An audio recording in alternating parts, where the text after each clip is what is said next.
Our first speaker for the evening is a highly experienced and influential professional in the technology industry. Martijn is responsible for leading Google's e-commerce initiatives and strategies across a large portfolio of retail clients. Over the last 5 years, Martijn has worked with and developed a deep understanding of some of the world's leading global online businesses and has more recently specialized in the fashion industry. Martijn is here today to give us his perspective on the new consumer journey and how to win the customer's preferences in a world shaped by technological change. Let us welcome Martijn Bertisen.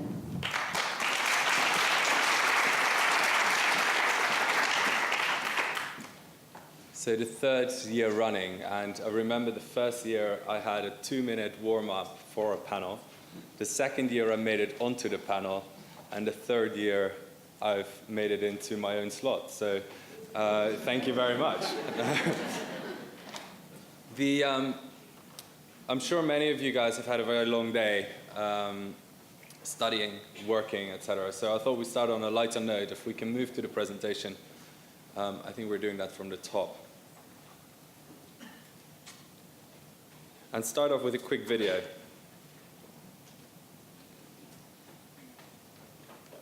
Hi, Doc. What's going on, huh? Where are we? When are we?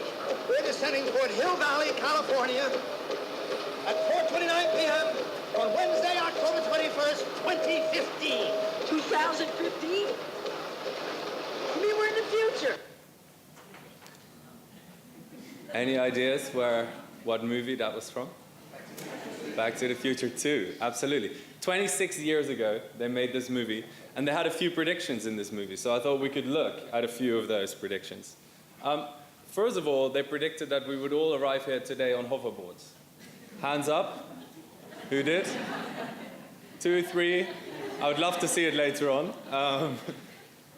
I don't think many of us made it on a hoverboard today, but believe it or not, there is a company called Hendo, which is funded through Kickstarter that actually does produce hoverboards. So it's real, they're out there. Self-tying sneakers or trainers. It was predicted in this movie. And last year, Nike brought out these beautiful, maybe very unwearable trainers. And they do exist. They self-tie themselves around your ankles, and they do actually exist. Maybe more of a PR gag from Nike than reality. And then we were promised these phone glasses as well, 26 years ago. And actually, in 2013, the dog from the movie was wearing them. So we haven't quite made that into the consumer world yet, but it's out there. So 26 years of change from what was a sci-fi movie to many of those things now being reality. And I personally love this quote, which just says, you know, change has never happened this fast before, and it will probably never happen this slow again. And I think that is illustrative of the times that we're currently living in. Innovation, again, is only speeding up. It will only accelerate and become faster and faster. And if we look at just the adoption of devices, for example, how that has accelerated. In 2001, iPhone brought out the first, Apple brought out the first iPod. I should get that right. And how many devices or how many days did you think it took for 1 million of those devices to be bought by consumers? How many days did it take to buy 1 million iPods? Any ideas? Shout out. 6 years? 4 years. 4 years. How many days? How many days is that? I can't even do the math on that one. It actually took exactly a year, approximately, to sell, so 365 days to sell 1 million iPods. Fast forward to 2014, how many days did it take to sell 1 million iPhone 6s? 1 day? Yeah, less than a day. They sold 1 million iPhones in 6 hours in China alone on the day that they launched. So that shows you this acceleration of technology, and the adoption of technology is by no means slowing down. And when we think about all the way back to the 70s, where Mr. Moore came up with Moore's Law, which said every 18 months we'll see computing power 2x, that means that we all now have devices in our pockets that are more powerful and smarter than any device we've had before in our lifetime. And what you see on the left-hand side for you guys is all the devices that the smartphone has replaced. And I love this picture because actually you very rarely stand still by the fact that, one day we had Polaroids, we had, different phones, laptops, etc., and that is now all packed into this one device, our smartphone, that we carry with us 24/7, and is ultimately also our most personal device that we have. And that is disruptive. That's highly disruptive, not just to retailers, not just to luxury companies, but actually luxury brands, but it's disruptive to Google itself as well. And this disruption really comes from this, going from a discrete computing world where we were used to sit at our desktop at work or late in the evening at home behind our desktop at home. And that's when we were connected to the internet. We're now in this world where we're constantly connected 24/7 on the go through our smartphone. And that is causing a lot of challenges. This was Google 1998. We were not exactly luxury. We were pretty much a white page with a couple of blue links, and that's how we like to talk with our consumers. And actually, we were very reactive to consumer queries as they came in. And our goal, of course, and our purpose has remained the same all the way through, which is surface all the world's information in a useful and meaningful way to consumers as and when they're looking for that. But of course, the world has very much changed. And over time, we started adding images, and we started adding videos, and we started adding maps. And now the results you get from a simple search on Google are much richer than they were in 1998. But now mobile comes along. We thought we'd kind of cracked it, and it was working pretty well on desktop. But now mobile has come along, and all of a sudden, the screen that we have to play with is this big. And that has been very disruptive for Google as well. How are we dealing with that? In two ways, and I'm going to try and live demo this for you. We think about mobile in two ways. One is how do we suggest the right information as and when it's most relevant to the consumer, i.e. as opposed to being reactive, being almost predictive in what consumers might be looking for. And secondly, we respond much, much better to voice search and vocal demands that we get from our users. So the first thing I want to show you is how do we actually do the suggest piece. And I hope you can see this.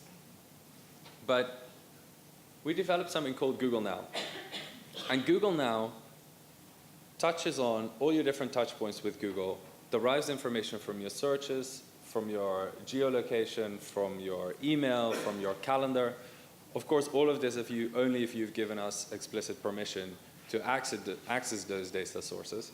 But what we will then do is actually surface this proactively to you. So the first thing that Google Now is showing me is that I have a 6 p.m. keynote at LBS. I made it. Thank you. Only down to Google Now. The second thing, and this is really interesting, I was looking at Selfridges and Selfridges Food Hall earlier on. I searched for Selfridges Food Hall earlier on. And Google Now has remembered that and is now surfacing the time it would take me to get to Selfridges Food Hall. It also surfaces information on the shares that I might be tracking, well, that I am tracking. It gives me information based on news articles that I read. The entire Dutch population is obsessed with Formula One because we have one driver that didn't finish the race, including me. You see a trend here. I also follow Dutch football coaches, etc. The weather in London, it knows my geolocation. It shows places nearby, restaurants in the evening, places to go for a coffee during the day. Depending on the time of day, I get different places here. And I love this one. It actually gives me my parking location. This is based on me taking a car from my office to here, and when I got out of the car, it was exactly there. So it reminds me where my car is parked. Now, Google Now is not quite as smart yet to understand that that was a taxi, and that taxi is probably on the other side of town right now. But that gives you a little bit of a flavor and a feel for how we're starting to think about actually surfacing demand or surfacing information in a very proactive way and predictive way, as opposed to sitting back for the query to come in and to respond to that reactively. The second thing is about how do we deal with demand? And voice demand through mobile devices has become a much bigger part of how we actually have to respond to consumer queries. And I'll demo this for you. Okay, Google. Actually, if you give me 1 second, I'll just swap over the mic so you can hear this as well. Okay, Google. What's the weather like in New York?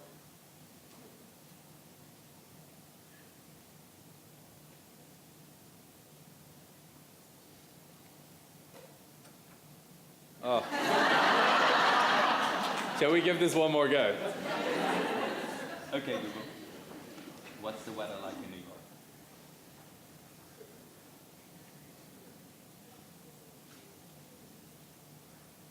We might have to go there to find out.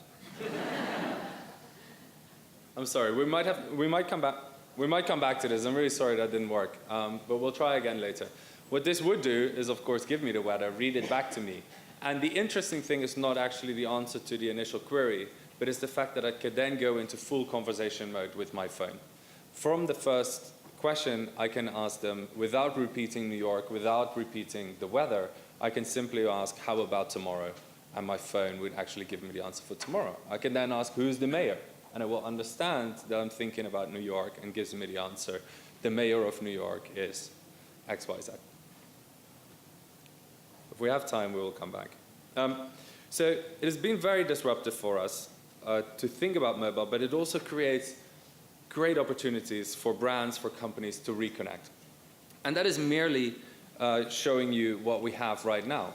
Things will continue to accelerate, and even if we look at the next couple of years, or even already in the now, fitness bands are connected to the web nonstop. A company called Nest is providing homes with thermostats that are connected to the web that you can control from your phone. A smart thermostat that knows when you're leaving the house, when you're coming back to the house, which rooms to warm up, which ones not to warm up. Saving you money, keeping your house safe as well with fire alarms, but always connected to the web. And arguably, in a couple of years, you would all be sitting here, your chairs are telling you, you sat at work all day long, now you're sitting again, get up, go and get some exercise outside because you've been very lazy. Everything around us will be connected, and even in the next 2 years, this Internet of Things is projected to be a $70 billion economy of software, of hardware, all delivering connectivity 24/7 in our lives. So all of that connectivity is, of course, creating a different consumer, a consumer that behaves different, that has different demands, and puts different stresses on companies. And we like to refer to as the WWW consumer, the one, the what, the when, and the where I want it. And we'll go through this in a bit more detail. So this is no news to you.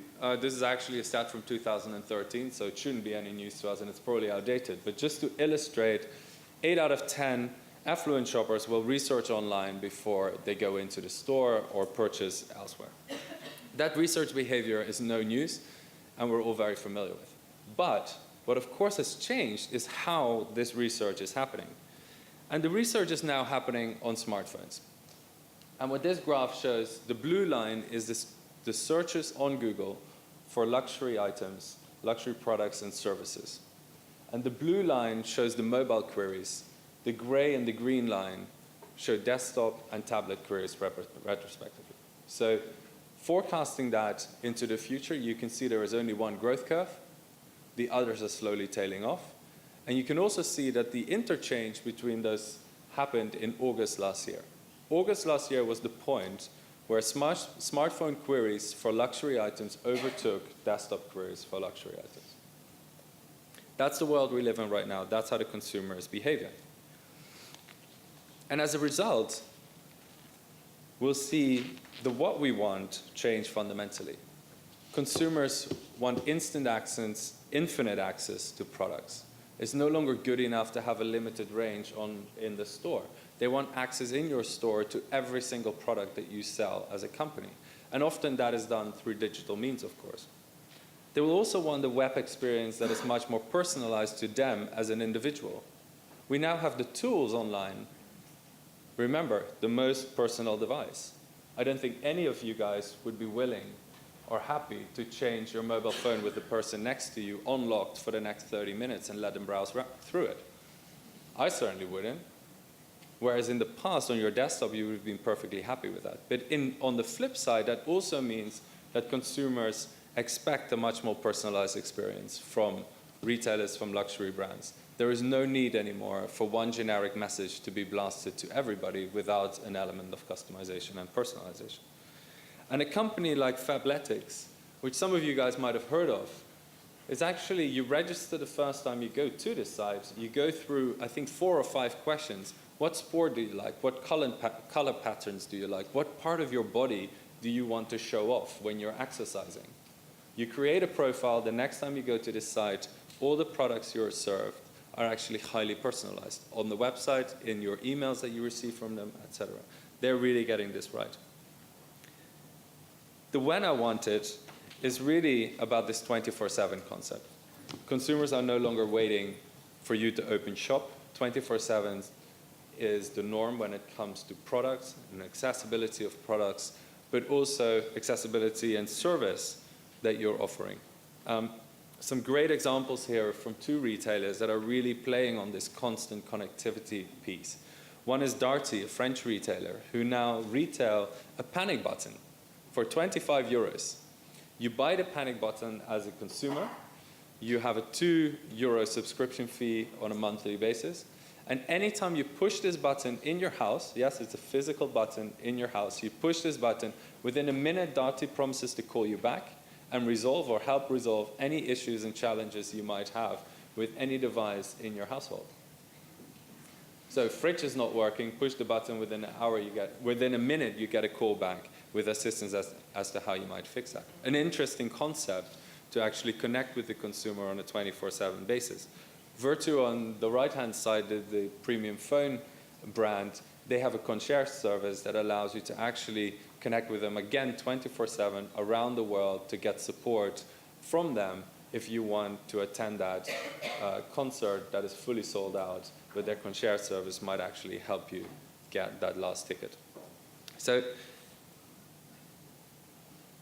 the where I wanted is all about convenience and consumers expecting and wanting to shop through any channel available with you as a retailer and a luxury brand.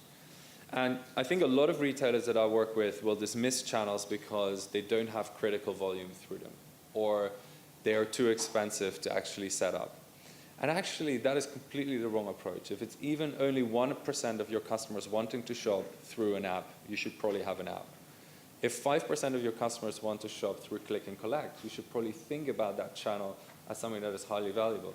Because what most retailers and again, luxury good companies find is that those customers shopping through multiple channels are much more valuable than those that are engaging with only a single channel. You look at John Lewis over Christmas, 56% of John Lewis's online orders were actually click and collect. 56% of their online orders were click and collect. People choosing to order online, walk into the store and pick up their goods there when it was most convenient to them. And connecting, well, I'll show you 2 really interesting companies that I think you should all be aware of. Is Postmates and Gin, who I think Gin is in London, Postmates not yet, present in the US, but they allow you to actually shop, for example, from local restaurants and have the food delivered to your house within an hour.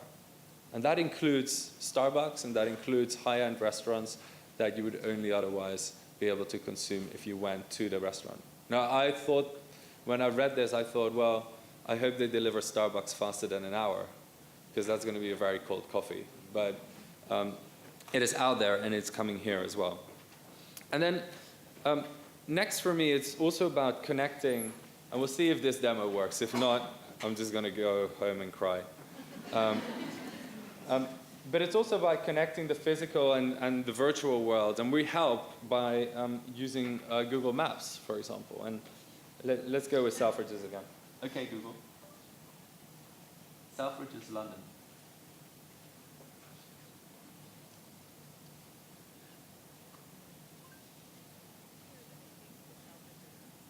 Okay.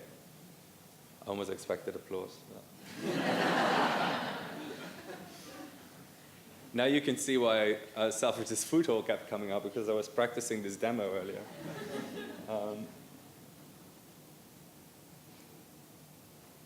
so here we go.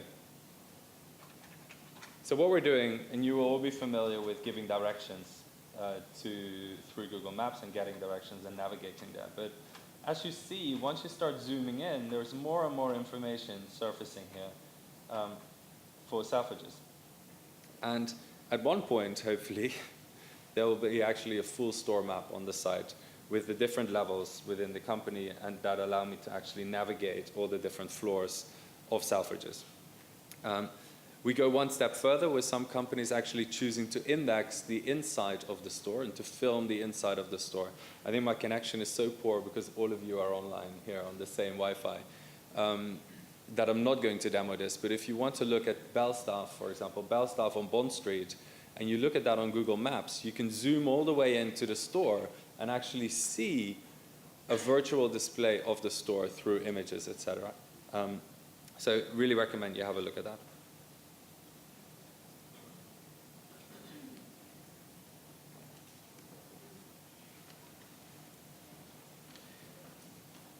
So a lot is changing, and the consumer demands clearly are moving ahead very fast. And I think they're moving ahead at a pace that retailers themselves find very, very challenging to keep up with. The consumer is ahead in terms of technology adoption, device adoption, etc. And retailers are really tailing behind, trying to keep up. But as we're trying to catch up, I think this is a really important thing to keep in mind. We are not here to integrate technology into luxury, into retail for the sake of integrating technology, for the sake of just using the latest gadget. We're here to delight and surprise customers on a day in, day out basis. And this was a quote from Angela Arendt, who was, of course, the CEO of Burberry before she moved on to Apple. So keeping that in mind, just moving on to some closing points. I mentioned the consumer really doesn't think about channels and expects a seamless experience across. So you have to open up every single one of those channels for consumers to shop seamlessly with you. Being that in the store, being that online, being that through mobile or a mobile app. And I think there are great examples already in fashion, in luxury, in retail in general, as to how retailers are thinking about opening up those channels. Saturday, by Kate Spade, when they relaunched this brand in the US, they actually chose to relaunch this with storefronts only. There was no physical shop behind the storefront. There's a digital terminal integrated here that allows you to shop all the items in the display window. But what is even better, they've then integrated that with eBay Now and get these products delivered to you anywhere in Manhattan within 1 hour. If you're in the middle of Central Park, you can get your goods delivered there. What I then think is interesting as well, and this is a separate example, but eBay, for example, have the need to have physical pickup points. And eBay work very closely with Argos here in the UK. Over 150 stores from Argos are now enabled for customers to actually go and collect their eBay goods. So it almost works all the way around throughout the ecosystem. And I think this kind of last mile piece will be one of the most disruptive and most innovative areas in retail comes the next 2 years. Every retailer, every brand will want to own the last mile to the customer. They will want to create their own experience and offer their own excellent service that is kind of brand adequate, etc., when it comes to the last mile. We'll see, I would argue, the most disruption and the most innovation there, more than in any other space within retail. Going back to Angela Arendt's quote, it is of course also about creating experiences that really earn the love of your consumer, of your customer. And if we go back to 1998 and we look at the Google page at the time, it was one that was white with a load of blue links. And actually, it wasn't very friendly to luxury audiences and luxury brands. I think we're in a completely different world right now, where online and digital have beautiful experiences. And we can tell beautiful stories that are akin to what we're used to in Vogue and other outlets. And I really do think that we see brands now taking advantage of that. And I'll show you one quick example of that. And it wouldn't be a luxury conference if we didn't at least briefly touch on Burberry. But this is something we did with Burberry just before Christmas when they were launching their latest perfume. And what we were doing here is we launched a campaign full of display ads across the Google Display Network.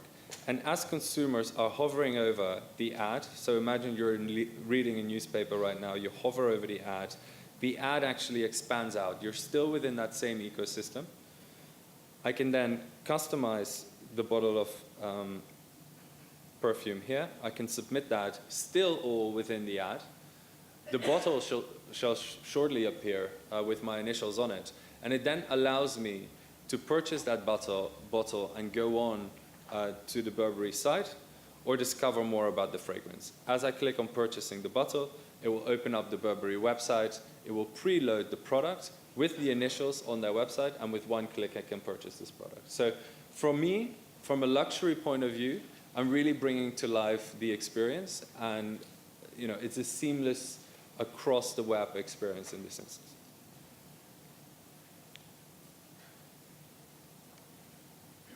The final point, though, and I think the most important point, is that innovation has to be at the core of everything when we think forward. We've seen the pace of change. We've seen how rapid the consumers are adopting technology. And the only way for us as retailers, as luxury brands, again, to keep up with that is to innovate at pace.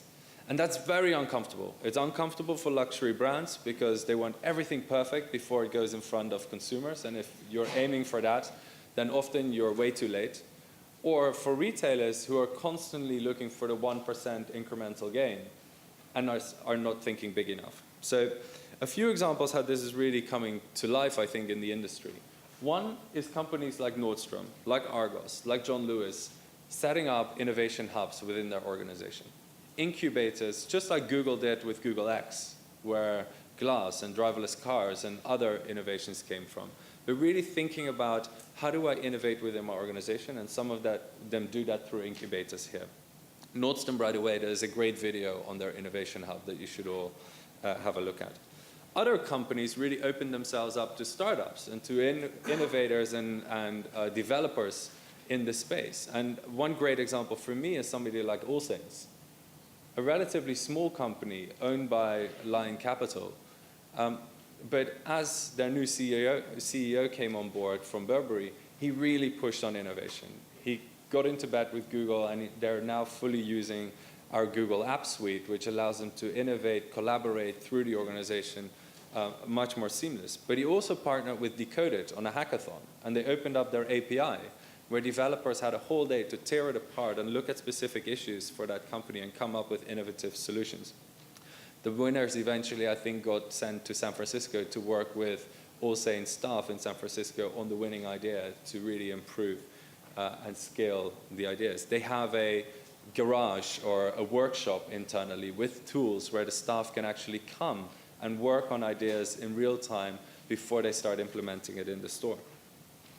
And then finally, just to wrap up with a very brief video, we just did a piece of innovation with River Island around the launch of a new campaign or label during London Fashion Week. And this just shows as well a few things. One, we moved very, very fast throughout the process. We used something called Google Cardboard, which is a piece of kit that really is no more expensive than $10, I believe. It was the first company that did this and partnered with us very closely. So, I would always, if you work for a retailer, if you work for a luxury brand, work closely with Google, work closely with Twitter, work closely with Facebook, because we're often at the heart of innovation. We want to talk often to your audiences as well. And when we do have beautiful products that come out or innovations that we want to showcase, we're always willing to partner with you, if objectives, of course, align. But just to wrap up, I'll show you a very brief video from River Island and the collaboration that we did.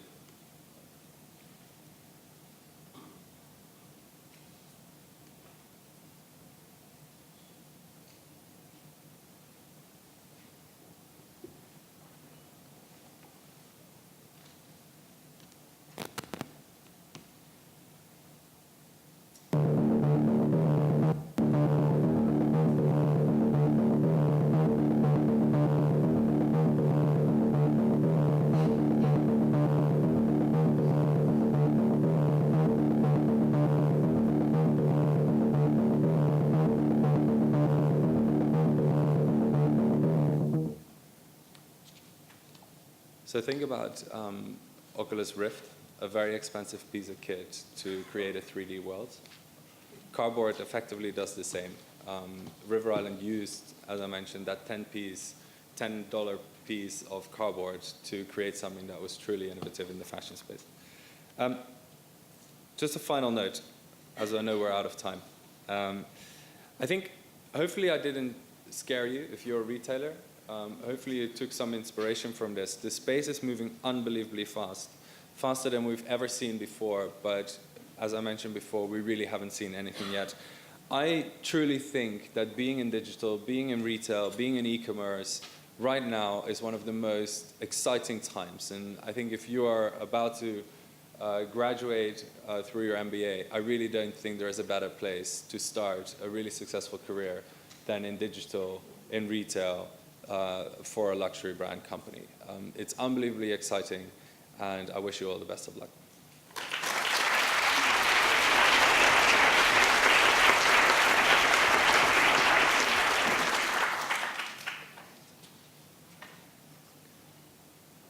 I think we're doing questions for a few minutes, if there are any.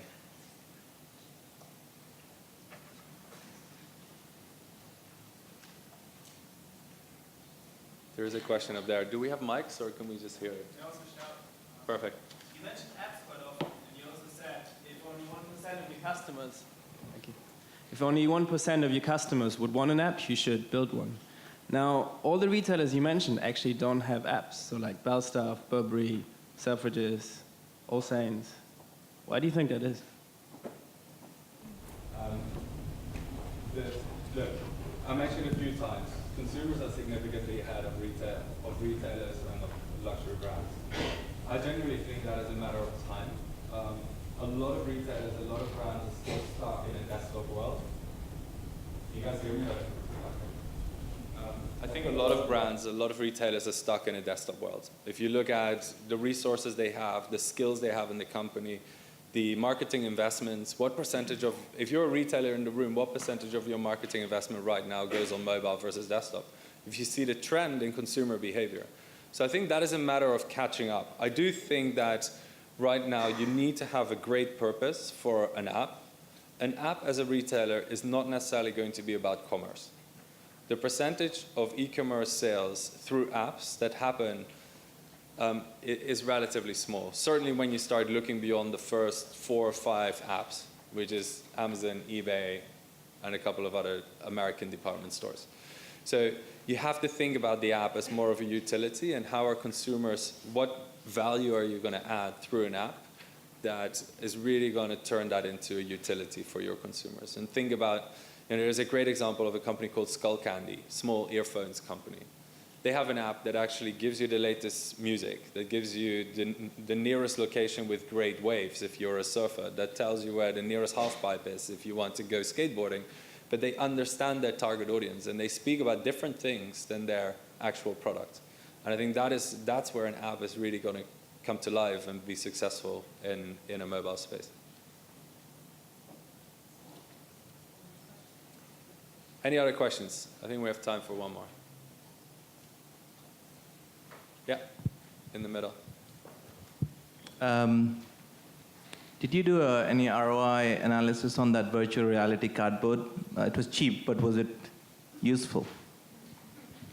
Yeah, I think the short answer is no. The longer answer I can make up. But no, the reality of it is that a lot of these things are heavy PR-led. It's really about creating a buzz around a launch of, in this instance, a new designer and a new range. And I think to be digital first. And I think we see a lot of that in fashion, where you see Burberry, almost every single fashion show, they'll partner with another social media player or a digital player to be a media-first company and to make that transition stick. I think it's really tricky. Once you start thinking about everything having to have an ROI, and certainly having to have an ROI from day one, when you're trying to get into a mode of innovation, you pretty much kill everything before you even start. So I think to get into that mode of innovation, you have to start thinking about how do I allocate a certain percentage of my resources, being that budget, being that staff, to innovation, and make that conscious decision to do it that way. And I think that is an interesting concept to think about. You know, should 10% of your marketing budget be about experimentation and testing and learning? And I don't mean that you're throwing that money away. You're testing and learning at a high pace. You're failing constantly, but you're failing fast, and you're taking those learnings back into the next test to improve and to keep scaling it. So often the ROI on these things is low, if at all, but I don't think that's the purpose of a collaboration like this. I think we're out of time. Thank you very much.